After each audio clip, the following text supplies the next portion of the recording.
aux Sénégalais de l'extérieur. La problématique agricole est plus qu'un défi pour nous. L'autosuffisance alimentaire, les techniques agricoles pratiquées par ailleurs, dans lesquelles eux, Sénégalais de l'extérieur, travaillent, nous devons leur permettre au Sénégal également de pouvoir leur faire bénéficier de ces transferts de connaissances et de technologies. Autre aspect important, tout ce qui est lié aujourd'hui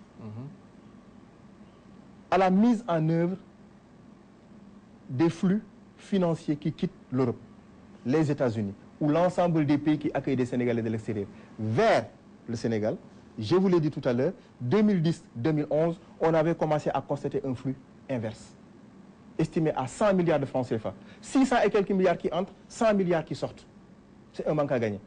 Aujourd'hui, la diaspora, les femmes de la diaspora bénéficient d'une enveloppe de 1,5 milliard dans leur pays d'accueil. Parce que qui aide la famille doit passer par la femme. Et la précarité dans les familles sont constatées par le gouvernement.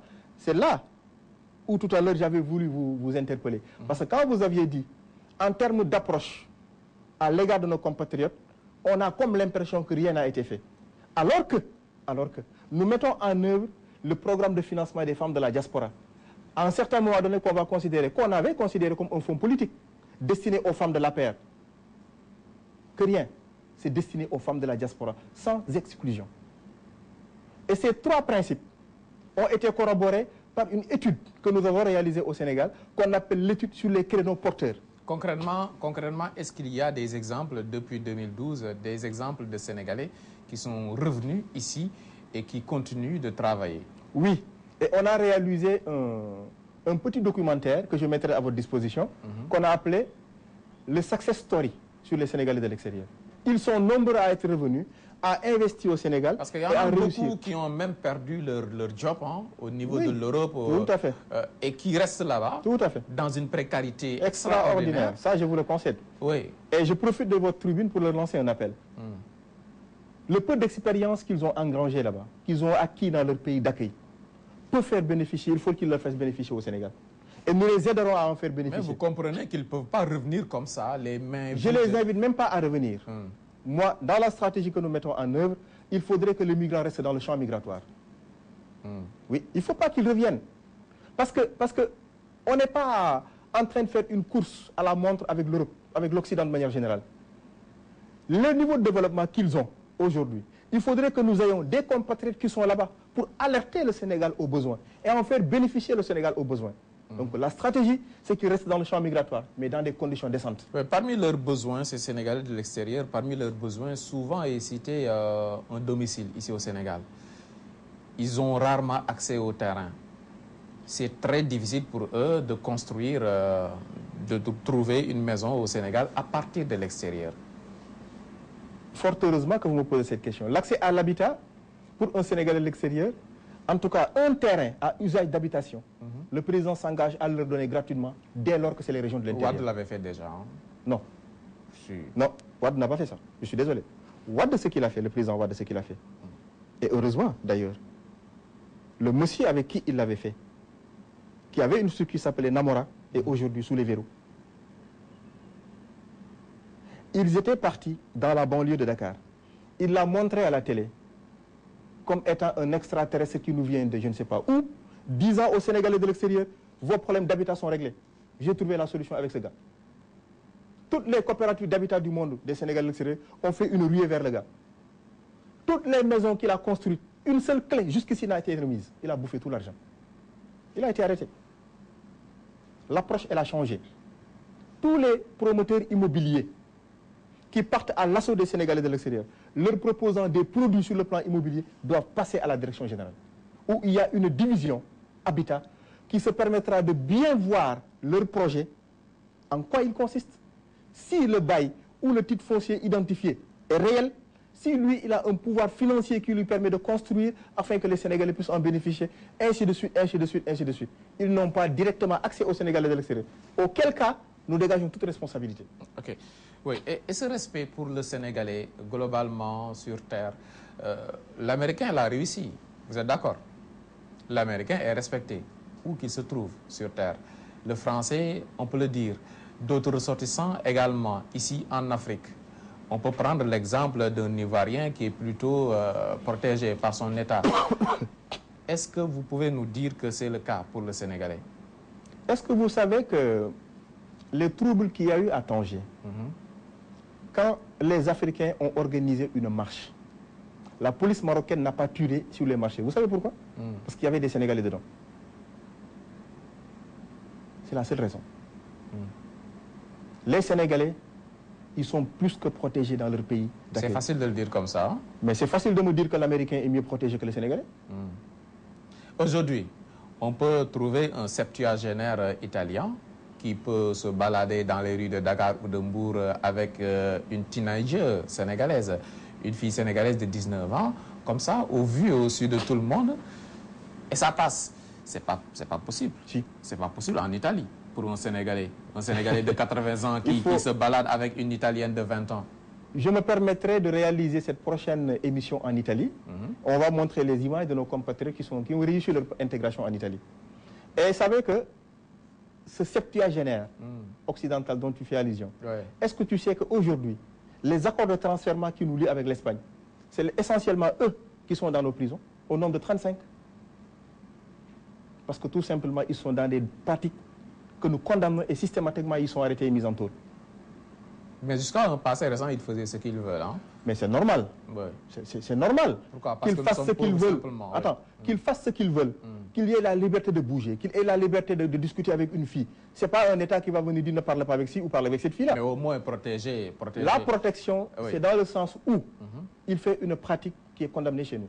La pédophilie, la vente de la drogue, je ne sais pas, organiser un réseau de prostitution. Des pratiques comme celle-là sont bannies et systématiquement condamnées. Mais avoir une copine sénégalaise, on ne peut pas l'interdire. Non, pas avoir une copine sénégalaise, mais vous nous dites heureusement que votre travail, ce n'est pas dans le sens de retenir les Sénégalais ici, parce qu'il n'y a pas grand-chose pour les retenir, n'est-ce pas? Donc, vous travaillez à ce qu'il reste en Europe ou en Occident, globalement. Ce que j'ai dit, je le répète. Un Sénégalais en situation régulière, qui vit en France, en Italie, en Espagne, aux États-Unis, n'importe où, il est en situation régulière. On ne le dit pas systématiquement pour bénéficier de l'accompagnement du FES, que ce soit un financement de 15 ou de 50 millions pour réaliser son projet au Sénégal, il faut qu'il retourne définitivement au Sénégal. On ne lie pas l'accompagnement financier à un retour définitif au Sénégal. On le laisse dans le champ migratoire. Le va, le vient. Le transfert de savoir, de savoir-faire, le transfert de technologie. Qu'il pense à organiser les conditions de son retour. De toutes les façons, l'Occident a toujours les moyens de retenir ce qu'ils veulent retenir. En effet. Mais aussi, il y a un choix à un certain moment donné à faire. Il y a un choix à faire. Il est beaucoup plus paisible de prendre sa retraite professionnelle dans ton pays de départ que dans ton pays d'accueil. Quand on est retraité, ça c'est clair. On est plus... Mais permettez-moi de poursuivre un peu à l'idée de ce combat que nous menons contre les facteurs migratoires, les causes de départ. Ce sont ces causes de départ qui font qu'aujourd'hui l'Occident n'a pas de solution sur la considération de la migration. Les flux migratoires vont continuer à arriver en Occident tant que les causes de la migration ne sont pas maîtrisées. Et vous l'avez dit tout à l'heure, nous pensons que nous n'avons pas les moyens de trouver aux 150 000 demandeurs d'emploi qui sortent des écoles de formation chaque année, un emploi systématiquement qui sort de leur école. On ne peut pas alors prétendre trouver un emploi à ceux qui n'ont pas encore réussi à trouver une formation professionnelle. Ça veut dire qu'en effet, les facteurs de migration, il faudrait que l'Europe s'y mette, mais sous les dictats du pays d'accueil, pas sous leurs dictats à eux, qu'ils viennent nous dire, nous allons investir systématiquement dans l'élevage, alors que nous, notre priorité soit l'agriculture. Vous êtes en position de faiblesse. Ah oui. Vous nous parlez de non, sur la migration, on n'est pas en position de faiblesse. Non, sur la migration, on n'est pas en position de faiblesse. Comment ça? Je vais vous expliquer le pourquoi. Est-ce que vous savez que le Sénégal a une importance capitale dans la lutte contre l'immigration clandestine? Vous savez pourquoi? Parce qu'on a poursuivi, on a dressé le profil migratoire d'un Afghan qui a réalisé son projet de vie en France à partir de Dakar. Il a vécu pendant ici 7 ans. 7 ans durant, il lorgnait Paris à partir de Dakar. Et ce n'était pas le seul cas. Dès lors qu'ils ont retrouvé cet Afghan qui est parti de Dakar, et pendant 7 ans, il a réalisé son projet, ils se sont dit Dakar est devenu important. Sénégal est devenu important. Sous ce rapport, on peut poser le débat en termes clairs, où nous n'aurons pas à perdre à l'échange. Je vous rappelle. Ça se comprend parce que le Sénégal reste une province de la France. Dites ce que vous voulez. Dites ce que vous voulez. C'est normal. Mais ce qui est certain, à un moment, les Goréens, les Saint-Louisiens avaient la nationalité française. Ce qui est certain, c'est que ce n'est pas le Frontex qui arrêtera les Sénégalais. Ce n'est pas le durcissement de l'accès à la carte de séjour en France, en Espagne ou en Italie qui arrêtera les Sénégalais. Ce qui arrêtera les Sénégalais, c'est la victoire sur les facteurs de migration. C'est ça. Victoire. Sur les facteurs de migration. Et vous imputez... Et même ça, il faut le relativiser. Il faut le relativiser. Parce que pour autant que l'Afrique soit un bon marché pour l'Europe, pour autant l'Europe est un marché pour certains produits, nous, Africains. Et à supposer que nous réalisons aujourd'hui 40 000 hectares aménagés, que nous réussissons à faire revenir 50% des compatriotes qui vivent à l'étranger, qui s'investissent dans l'agriculture, avec une technologie de pointe, où est-ce qu'ils vont vendre la production? Impérativement, il faut qu'ils restent dans le champ migratoire pour pouvoir trouver des accords commerciaux avec certains supermarchés qui sont en train de courir derrière les produits bio de qualité que nous pouvons produire, mais à condition que nous ayons à trouver les débouchés commerciaux. Okay. Sous ce rapport, ils ont un rôle important à jouer. Le Sénégal indépendant qui a 54 ans. 54 ans, on parle de l'immigration de la sorte, c'est un échec pour toute la classe politique de ce pays, non? Ça, je peux vous le concéder. Raison pour laquelle aujourd'hui,